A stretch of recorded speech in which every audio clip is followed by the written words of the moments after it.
வருடத்தின் நாட்களைக் குறிக்கும் விதமாக 365 படிகளைக் கொண்டது திருத்தணி முருகன் கோயில். ஆங்கிலேயர் ஆட்சியின் போது புத்தாண்டில் ஆங்கிலேயர்களை சந்தித்து வாழ்த்து கூறுவது நம் மக்கள் வழக்கமாகக் கொண்டிருந்தனர்.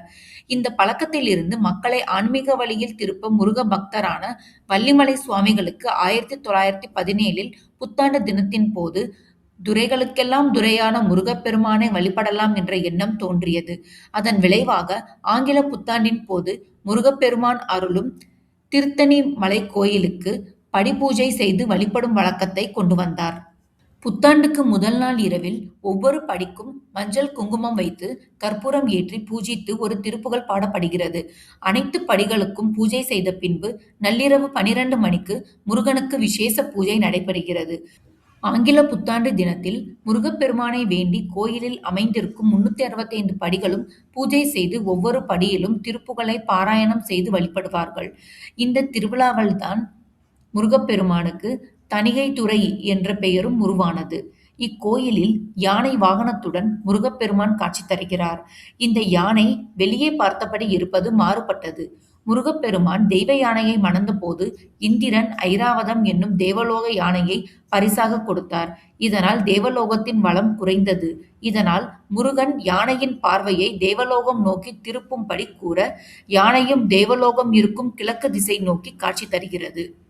மற்ற கோயில்களில் இருப்பது போல் இங்குள்ள முருகனுக்கு கையில் வேல் கிடையாது. அலங்காரம் செய்யும் போது மட்டும் வேல் சாத்தப்படுகிறது. சக்தி ஹஸ்தம் எனப்படும் வஜ்ர வேலுடனேயே முருகன் காட்சி தருகிறார். முருகன் கோபம் தணிந்து காட்சி தரும் தலம் என்பதால் முருகன் கையில் இங்கு வேல் கிடையாது.